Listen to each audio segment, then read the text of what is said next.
c'est les pièges de l'âme. Les pièges de l'âme. Pourquoi pièges de l'âme? En fait, les pièges de l'âme, c'est pour juste parler des différentes stratégies profondes et progressives du diable pour capturer votre âme, affaiblir et faire perdre votre âme. Bien-aimé, la vraie raison du combat et de l'acharnement du diable, ce n'est pas votre corps. Le diable s'en fout de votre corps. Il ne l'apprécie guère. Pourquoi? Parce que c'est de la poussière, ce n'est que de la pourriture pour lui. C'est un être, c'est quelque chose d'éphémère.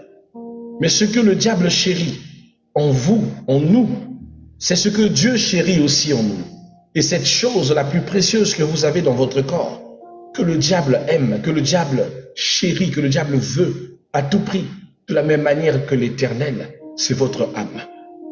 Vous êtes votre âme. Votre âme, c'est votre part, c'est votre conscience, c'est vous en conscience et en constante. Le corps est fait de l'âme, de l'esprit. Ce sont les deux entités qui font partie de votre corps. Et quand on parle de la composition générale, on dit corps, âme et esprit. Mais vous devez savoir, bien-aimés, que en réalité, dans votre corps, ce qui fait alimenter votre corps, c'est votre esprit. Mais votre esprit, ce n'est pas vous. Votre esprit, c'est la marque de Dieu. C'est la conscience des consciences à l'état pur. C'est cette force spirituelle qui n'est jamais sale, qui n'est jamais pécheresse, qui ne se nuit jamais. J'avais déjà prêché sur l'âme. Je fais juste un petit résumé pour que vous compreniez la suite de ce que nous allons partager. Tandis que l'âme c'est vous. L'âme se trouve dans votre sang. Voilà pourquoi nous les chrétiens, la Bible nous interdit de consommer le sang. Ni des animaux, ni des hommes. On ne consomme pas le sang. Parce que la personne est dans son âme, est dans son sang. Quand Christ nous donne son sang, il ne donne pas seulement sa vie, il se donne lui-même. Voilà pourquoi, bien-aimés, vous devez faire très attention dans ce qui concerne votre âme. Le diable la chérit. Tous les combats, toutes les situations que vous rencontrez dans votre vie, c'est parce que le diable veut votre âme. Il sait que s'il a votre âme, alors vous êtes foutu. S'il possède votre âme, vous ne pouvez plus aller dans le ciel. Vous ne serez plus à la merci du Dieu de l'Éternel. La marque de la bête est une marque d'emprisonnement. Celui qui accepte la marque par son choix scelle son âme à la prison à vie, c'est-à-dire à la damnation éternelle. Donc tous ceux qui ont déjà porté la marque de la flétrissure ont déjà vendu leur âme. Mais s'il y a quelque chose d'autre que tu dois savoir, c'est que le diable utilise beaucoup de stratégies, beaucoup de plans profonds et progressifs pour capturer votre âme. Il ne passera pas que par la marque de la bête. Il a des stratégies par lesquelles il passe. Et c'est ce que je veux partager ce soir, pour que toi, en conscience, tu ne puisses pas tomber sur les pièges qui peuvent livrer ton âme à la damnation. La première ou le premier des stratégies que le diable utilise, ou le premier piège, c'est le piège de la séduction progressive. C'est quoi la séduction progressive? C'est le mal qui commence petit à petit. Le diable ne commence jamais par l'extrême. C'est-à-dire qu'il ne va pas commencer à vouloir entrer dans ta vie brutalement. Il va passer par des petites choses. Il va commencer à installer en toi ce qu'on appelle par le compromis. C'est quoi le compromis? Le compromis, c'est ce sentiment qui te pousse à se compromettre par besoin, par envie. Parce que tu passes par une difficulté, tu trouves que tu n'as pas le choix que de te prostituer, par exemple. Tu trouves que tu n'as pas le choix que de voler, que de commettre un péché. C'est-à-dire qu'il va passer par cet accès qui est lié à ton besoin, te pousser à commettre quelque chose de malsain pour commencer à installer sans procédure pour voler ton âme. Donc il va installer le compromis. Par exemple, Ève dans Genèse chapitre 3. Dans Genèse chapitre 3, Satan dit directement à Ève, il ne dit pas directement à Ève de désobéir à Dieu. Non, il utilise des stratagèmes pour convaincre Ève. Il commence par, Dieu a-t-il dit réellement que vous ne pouvez pas manger de cet arbre? Puis il avance et dit, vous ne mourrez point. Enfin, il dit, vous serez comme des dieux. C'est-à-dire qu'il crée des prédispositions pour essayer de convaincre Ève de pouvoir manger la pomme. Shalom mon précieux apôtre, nos moments de prière et de partage, c'est tous les jours à partir de 6h20 jusqu'à 7h20 et le soir à partir de 23h20 jusqu'à minuit au moins 30, nous sommes ensemble. Amen. Donc, le diable va passer par le compromis. Il va essayer de vous convaincre que ce que vous faites n'est pas mal. C'est à cause du besoin que vous le faites. Et si vous acceptez, alors le résultat, votre âme tombe avant même de se rendre compte. À quel moment vous saurez que votre âme est tombée?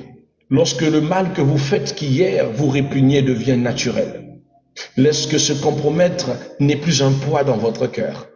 Lorsque le faire et le refaire ne vous désole plus.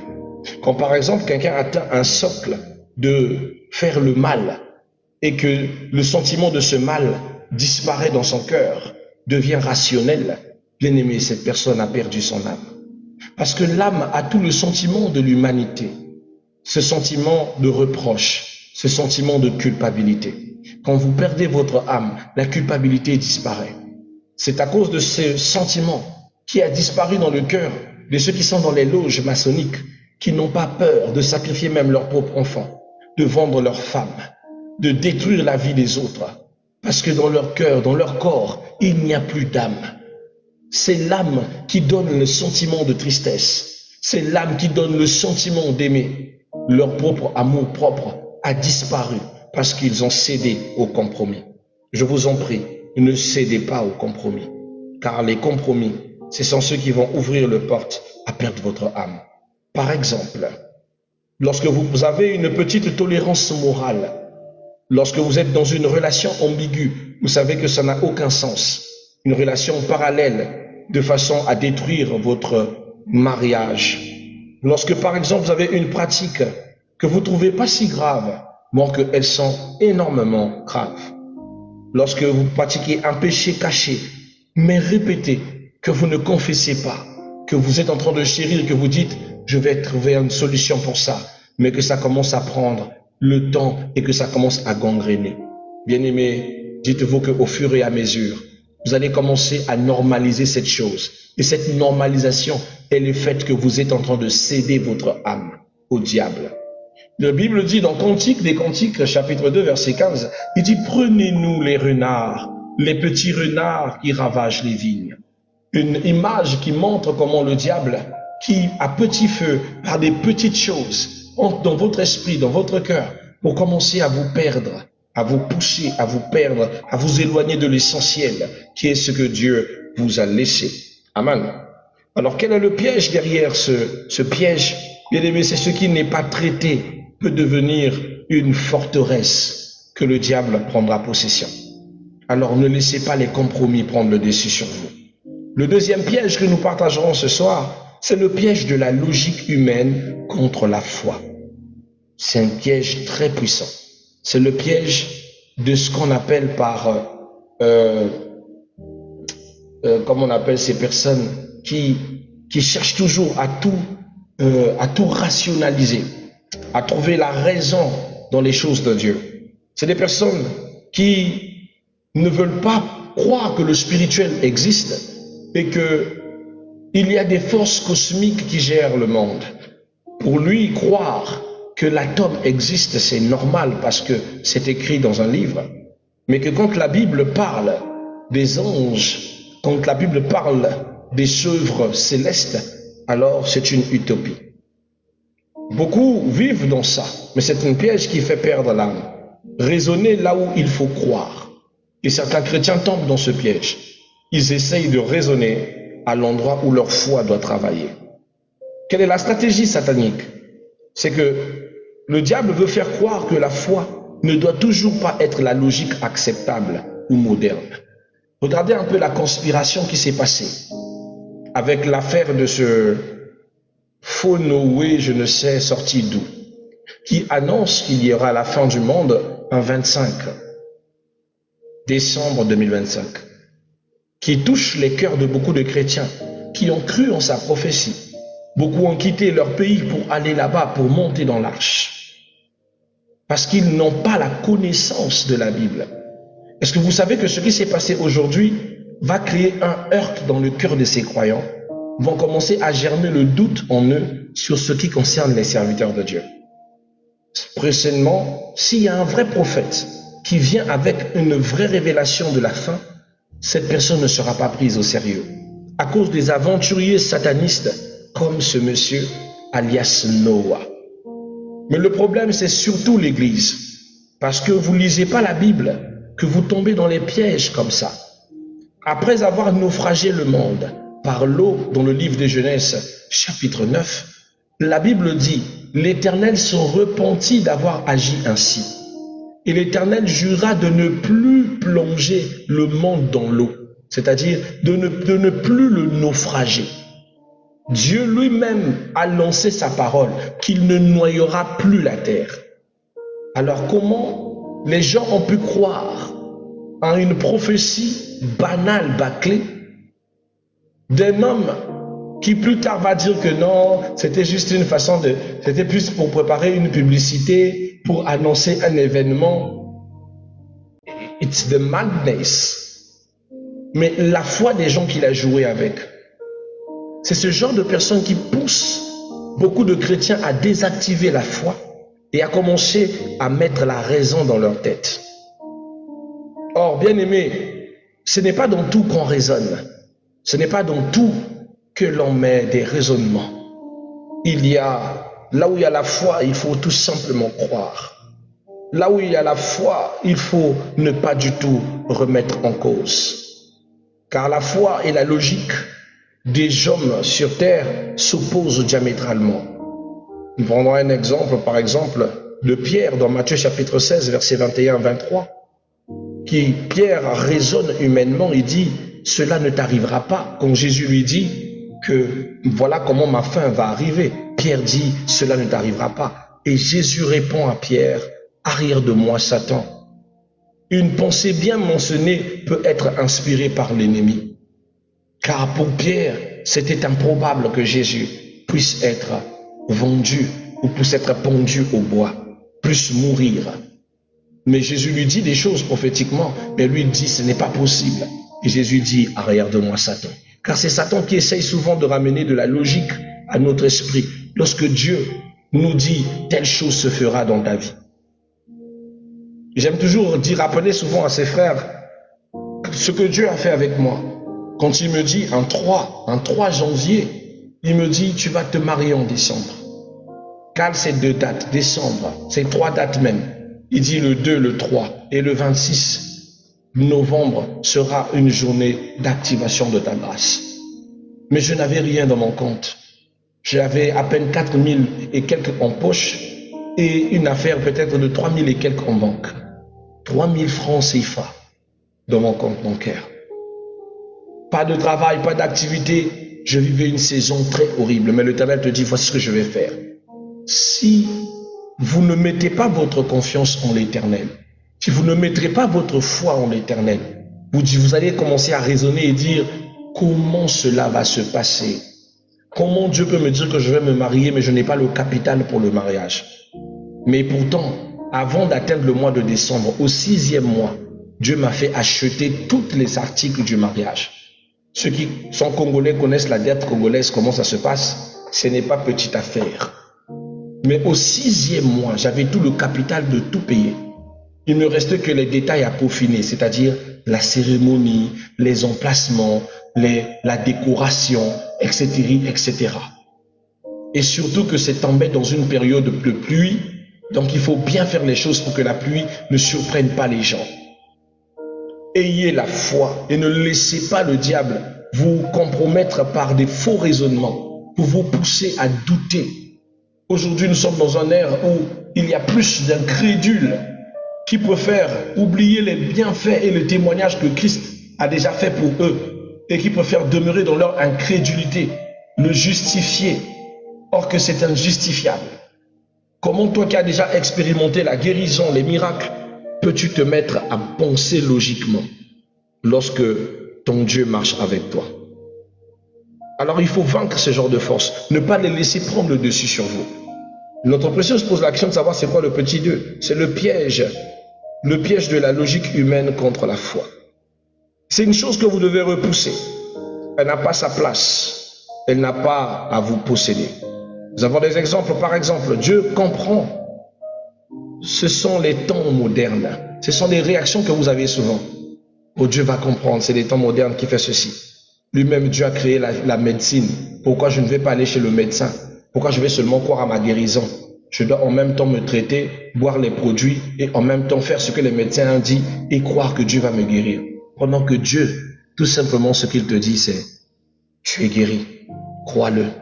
Il t'a pas dit de te mêler à la sagesse humaine.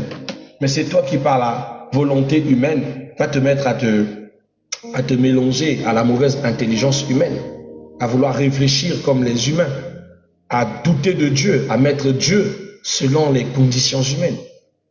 Oh non, on m'a dit que je vais me faire opérer, c'est que c'est ce que va se passer. Tandis que ton Dieu te dit, tu ne feras pas d'opération. Après, tu dis, comment ça, Dieu peut me dire ça? Non, Dieu a donné la sagesse aux hommes. S'il a donné la sagesse aux hommes, c'est qu'il a voulu. Alors, à chaque fois, tu compromets ta foi. Tu mets le doute. C'est comme ça que tu trouves malheur sur ton chemin. Et plus le malheur se déchaîne, plus ta foi s'affaiblit. Plus ta foi s'affaiblit, plus tu rentres dans les compromis. Plus tu rentres dans les compromis, et plus tu perds ton âme. C'est comme ça que beaucoup savent que Dieu existe, mais n'ont plus foi à persévérer, à écouter, à suivre le Seigneur. On va prendre la troisième et on va s'arrêter à partir de ce troisième because of times et on va continuer cette belle enseignement peut-être demain. Quel est le troisième piège de ce soir qu'il faut faire attention? C'est un piège très puissant. C'est le piège de la culpabilité spirituelle, encore appelé l'âme enchaînée après la chute. La culpabilité spirituelle, c'est surtout lié aux frères, aux sœurs qui ont péché ou qui ont commis un mal. Et quand ils ont commis quelque chose, depuis ils n'ont pas la force de se relever. Ils ont une force qui affaiblit leur âme, qui font qu'ils n'ont plus l'engouement de reprendre, comme une forme de honte de revenir entre les mains de Dieu, comme si Dieu les repoussera, comme si Dieu les abandonnera, comme si le fait qu'ils ont été en déchéance, ils ne méritaient pas de se relever. Souvent, ça arrive après des scandales, surtout après des scandales, après avoir été exposé. Des fois, c'est ta nudité qui a été exposée, ton nom qui a été mal parlé dans les médias, tu as été mal calomnié et tu te sens blessé. Et lui, le diable, profite par ses blessures de venir enchaîner ton âme après la chute, pour que ton âme ne puisse pas émerger, que tu ne retrouves pas le goût de reprendre l'envie de servir Dieu, de resuivre le chemin de Dieu. Alors, quelle est la stratégie? La stratégie est double, c'est-à-dire pousser à tomber, empêcher de se relever. C'est la façon de travailler du diable. Il va te pousser à tomber et il va t'empêcher de te relever. Nous avons l'exemple par exemple de Judas Iscariote dans Matthieu chapitre 27 qui regrette sans repentance. Il voit sa faute mais ne revient pas à Jésus.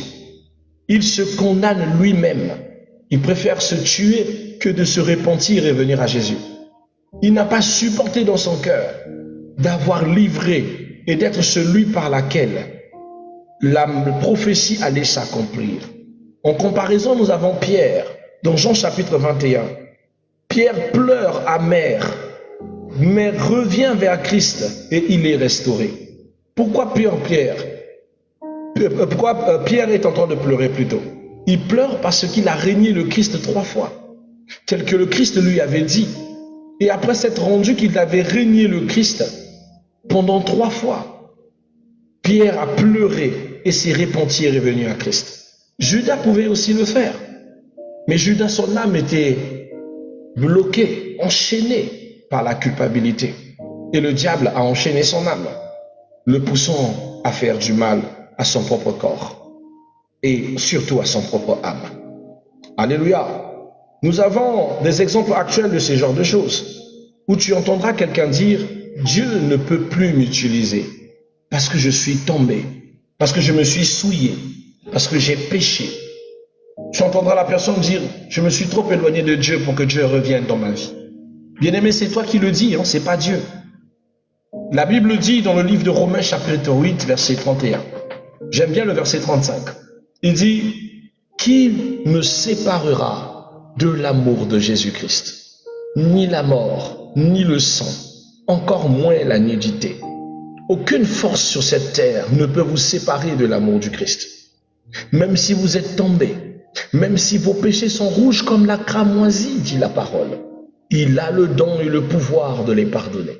Donc ne vous asseyez pas dans votre culpabilité pour vous dire que vous ne pourrez plus servir Dieu. Dieu ne peut plus vous utiliser. Dieu ne peut plus vous pardonner. C'est faux. Souvent d'autres disent, j'ai trop fauté. Une autre personne dira, je ne mérite plus de prier. Ce sont des pensées que le diable véhicule dans votre tête pour affaiblir votre âme et l'enchaîner davantage. Alléluia. Mais retenez dans votre esprit ce passage de la Bible. Romains chapitre 8, verset 1. Il dit, il n'y a donc maintenant aucune condamnation pour ceux qui sont en Christ. Aucune condamnation. Tu es tombé, lève-toi, va demander pardon au Seigneur. Ta vie sera restaurée. Tu as commis une erreur, c'est normal, tu es humain.